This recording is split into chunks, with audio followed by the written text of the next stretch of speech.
पर्यावरण शिक्षा में आज हम ऊर्जा के स्रोत जानेंगे कि ऊर्जा के क्या क्या स्रोत हैं, कितने प्रकार के हैं, यानी सोर्सेस ऑफ एनर्जी। जो ऊर्जा के स्रोत हैं उन्हें तीन प्रकार से वर्गीकृत किया गया है। वो तीन प्रकार से कौन कौन से हैं? एक तो प्रयोग के अनुसार, प्राप्ति के अनुसार और पुनः पूर्ति के प्रकार से, यानी तीन तरीके से इन्हें वर्गीकृत किया गया है। तो सबसे पहला प्रकार जानेंगे यानी प्रयोग के अनुसार। सबसे पहला प्रकार क्या है? प्रयोग के अनुसार, अकॉर्डिंग टू देयर यूज। इसे दो भागों में उपभागों में बांटा है। प्रयोग के अनुसार में वाणिज्यिक ऊर्जा और गैर वाणिज्यिक ऊर्जा, यानी commercial energy, non commercial energy. Commercial energy में क्या आता है, यानी इसके अंतर्गत इसमें कोयला यानी कोल, ऑयल यानी तेल, नेचुरल गैस यानी प्राकृतिक गैसें और हाइड्रो इलेक्ट्रिक या मोलक्यूलर फ्यूल यानी जल विद्युत तथा आणविक ईंधन आते हैं। गैर वाणिज्यिक ऊर्जा यानी नॉन कॉमर्शियल में एनर्जी में क्या कौन कौन से आते हैं? इसमें वन स्रोत से प्राप्त ईंधन, चारकोल सम्मिलित होते हैं।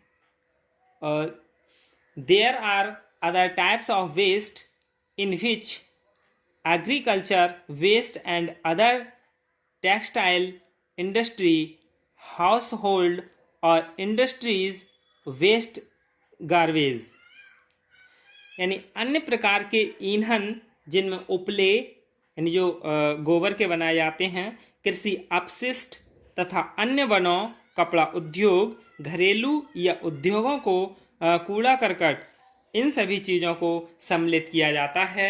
तो कौन कौन से हैं ऊर्जा के स्रोत, हम उन्हें जान लेते हैं।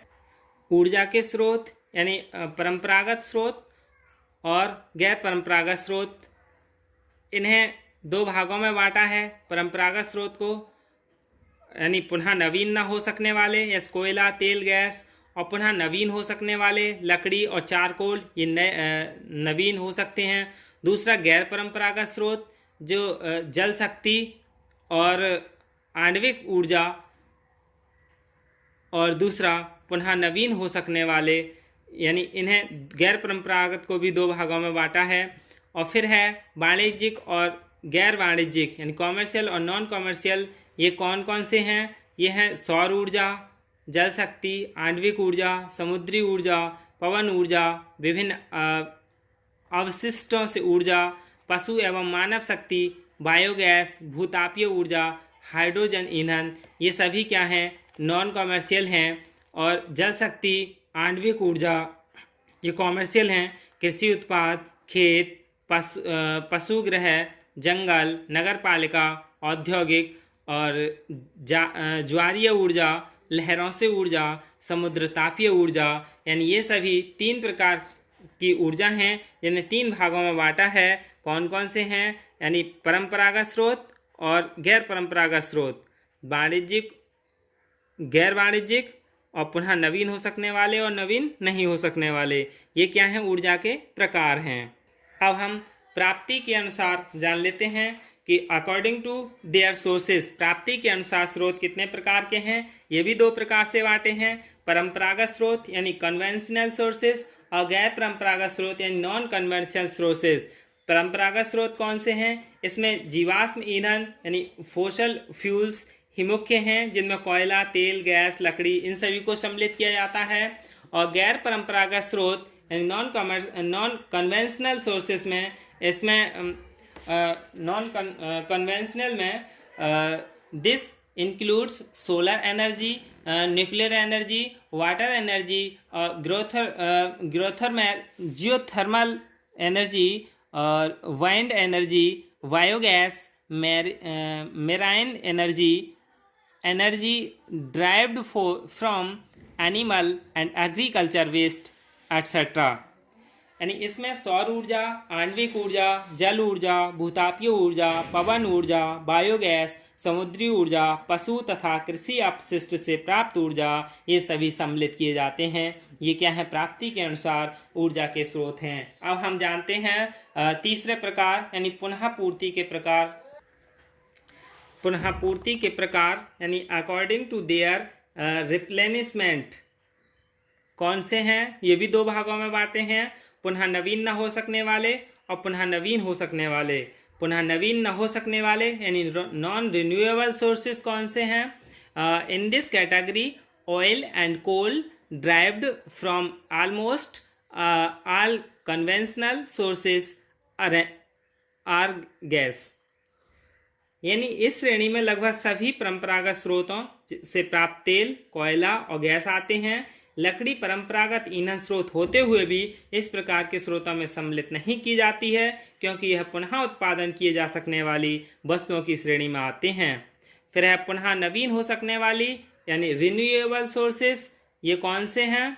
All the remaining sources under this divisions which can includes solar energy, atomic energy, electric energy, water energy, geothermal energy and other similar energy can be produced। यानी इस विभाजन में अंतर्गत पुनः नवीन न हो सकने वाले के अंतर्गत शेष सभी स्रोत जिनमें सौर ऊर्जा, आणविक ऊर्जा, विद्युत ऊर्जा, जल ऊर्जा, भूतापीय ऊर्जा एवं अन्य सभी प्रकार से उत्पादित हो सकने वाली ऊर्जा को शामिल किया जा सकता है।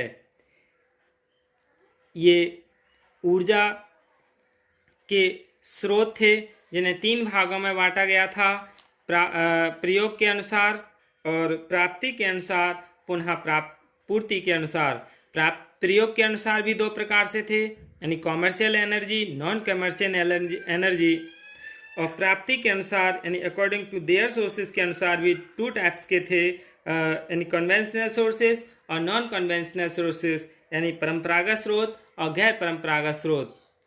और तीसरा प्रकार यानी पुनः पूर्ति के प्रकार से यानी अकॉर्डिंग टू देयर रिप्लेनिशमेंट, यानी पुनः नवीन न होने वाले और पुनः नवीन हो सकने वाले, यानी नॉन रिन्यूएबल सोर्सेज और रिन्यूएबल सोर्सेज। यानी ये क्या थे? ऊर्जा के स्रोत थे। अब हम नेक्स्ट टाइम यानी विश्व स्तर पर ऊर्जा के स्रोतों के उपयोग के बारे में पढ़ेंगे, यानी इनके क्या उपयोग हैं। वैसे ऊर्जा के बहुत सारे विभिन्न रूप हैं, यानी सौर ऊर्जा भी होती है, सोलर एनर्जी, थर्मल और heat energy, electric energy, magnetic energy, kinetic energy, potential energy, nuclear energy, chemical energy, यानी ये सभी क्या हैं? ऊर्जा के विभिन्न रूप हैं, यानी यूर्जा के बहुत सारे रूप हैं।